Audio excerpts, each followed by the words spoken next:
Bom dia, eu estou muito curioso para mim conhecer a mente de pessoas que não têm noção de onde veio Deus. Eu assisti essa reportagem e resolvi colocar, tomando meu chimarrão, junto com você para a gente conferir. Vamos lá? Ok.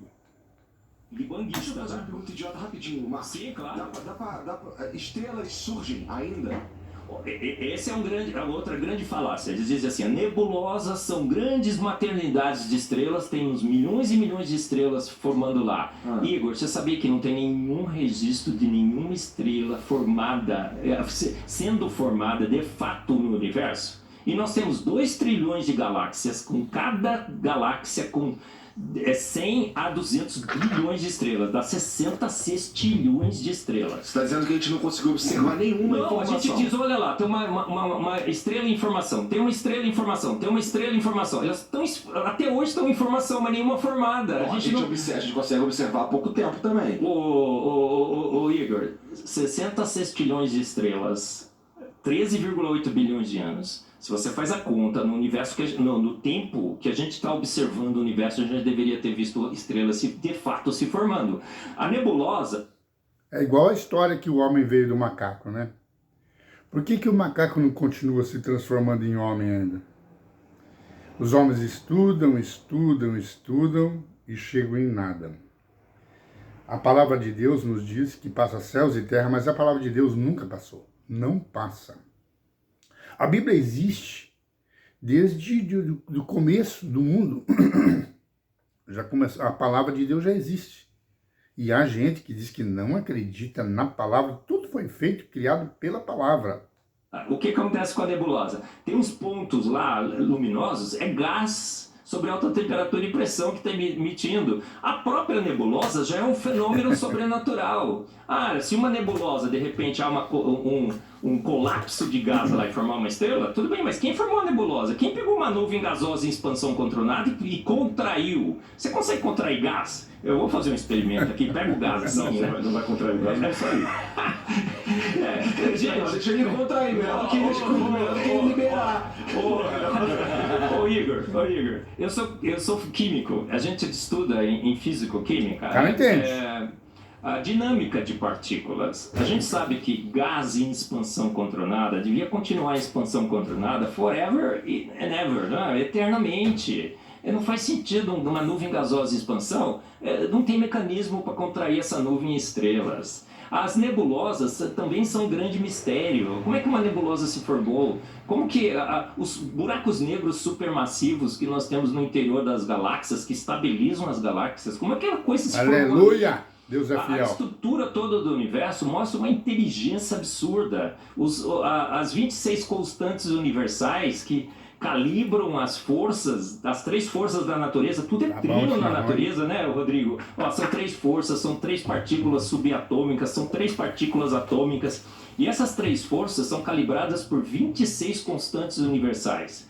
E o ajuste é tão fino que se você mudar qualquer uma dessas constantes, uma casinha que for depois da vírgula, o universo todo se desfaz. Então, por isso que eu não creio em Deus. Eu tenho certeza absoluta que ele existe. Eu não creio que Deus fez o universo, eu tenho certeza absoluta que ele fez. Por quê? Porque eu não posso negar. É química demais para desconfiança de menos. É evidente demais que o universo foi feito pronto há poucos anos atrás e bate de novo com a Bíblia, viu, Igor? A Bíblia diz em Salmos 33, 9, porque ele ordenou e de pronto tudo foi formado. Em 33,6, Salmos 33,6 está assim, ele soprou o universo com o sopro de sua boca. Então Deus falou assim, haja universo, e o universo foi formado. Vocês já pararam para pensar, Olha o que ele fala. Deus fez, pareceu o universo. De onde que veio Deus?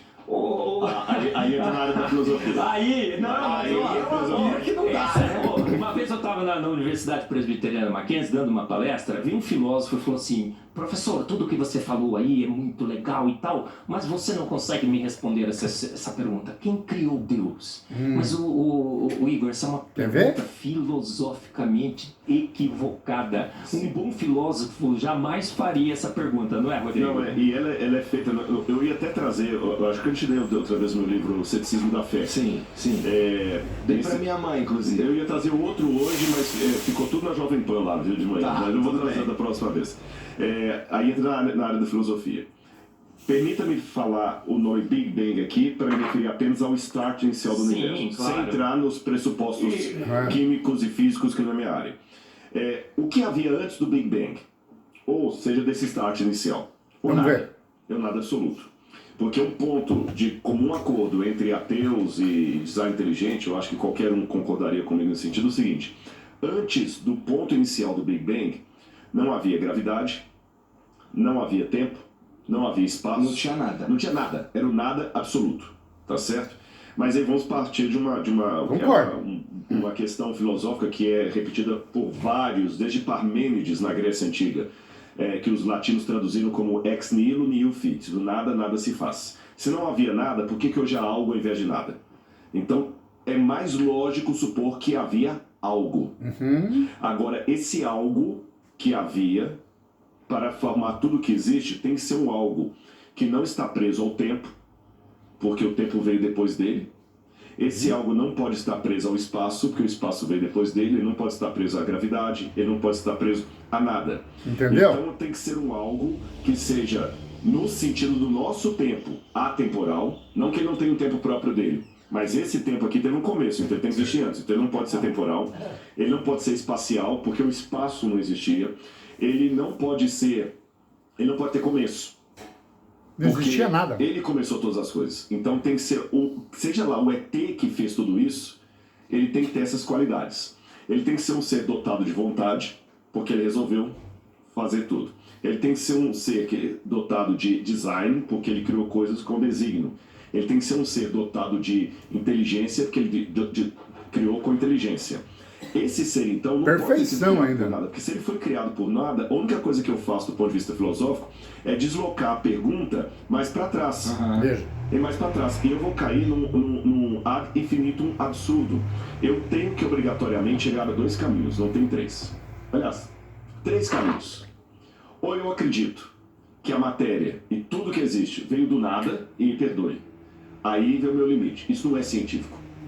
Olha só. Porque, mas é provável. Não, então vou falar de método científico agora. Eu vou ter que pedir licença para entrar na sua área. Eu li muito, desde os primórdios do método científico lá com Francis Bacon, depois as leis de Stuart Mill. O método científico ele tem que ser replicável, ele tem que ser observável, ele tem que ser visto em laboratório, ele tem que ser falseável. Por exemplo, eu até dei esse exemplo hoje de manhã. Como é que eu posso provar para você que gasolina de carro não funciona para avião? É simples, é falseável. Você pega a gasolina do carro e colocar lá. Agora, não é falseável dizer para você que Santos Dumont estava sem cueca quando ele se suicidou. Não tem como voltar lá e verificar isso, tá certo? Então, dizer que tudo pode surgir do nada, sem um agente que provoque isso não é nem falseável, nem científico, nem laboratorial, nem filosófico. Mas nem os caras que pensam no Big Bang como o início de tudo, eu já os vi falando que eles não fazem ideia do que causou o Big Bang. Exatamente, mas só quando eles falam assim, existe uma diferença. Olha as 2 frases. Não faço ideia do que causou o Big Bang. Um agnóstico pode falar isso. Beleza. Você está sendo honesto. Não faço ideia. Mas só dele falar não faço ideia do que causou, ele já está admitindo que houve que algo causou. E pelo menos ele está admitindo que algo causou. Ele não faz ideia de quem que é. Se é um ET, se é o ET de Varginha, se é o Bilu, se é o Deus da Bíblia. Mas ele admite que algo causou. O problema é o outro, puro. Fala o seguinte, nada causou. O Big Bang aconteceu do nada. Então ele não está sendo, com todo respeito, ele não está sendo científico, porque ele não tem como me provar que coisas surgem de não coisas. Estou falando filosoficamente falando. Por que eu não tenho medo de aparecer um tigre aqui agora e sair devorando todo mundo? Porque ele não tem como surgir um tigre do nada. Exatamente. Se um tigre não pode surgir do nada, por que toda essa estrutura da gente não pode surgir do nada? Então eu sou obrigado a trabalhar com uma causa primeira. E essa causa primeira, para ser, do ponto de vista filosófico, uma causa que justifica o surgimento de tudo, aí eu estou usando aqui Aristóteles, isso é Aristóteles, essa causa tem que ter essas características, ela não pode ser presa ao tempo, ao espaço e tudo mais. Mas se alguém causou a causa, eu só estou deslocando a questão para trás. Aí que eu falei que tem as três possibilidades. Ou eu vou cair no absurdo de falar que o universo surgiu sem causa, o que não faz sentido. Ou eu vou falar que sempre teve uma causa causando outra causa, eu vou cair no infinito absurdo, que também não faz sentido, porque tem evidências que o universo começou. Ou eu caio um terceiro, que para mim é o mais lógico. Houve uma causa primeira que formou tudo tem isso. lógica. Quando eu vejo as características dessa causa Porque esses primeira, caras aí, com o Deus cientistas, que a Bíblia apresenta, eu vejo que dá homens match. se acham inteligentes, Esse é o querem ponto, dá explicar match. Deus, né? Agora, é lógico, isso aqui, eu não estou com isso provando que a Bíblia está pela certa, palavra. tem que ver os limites. O que é que eu estou provando, o que eu não estou provando.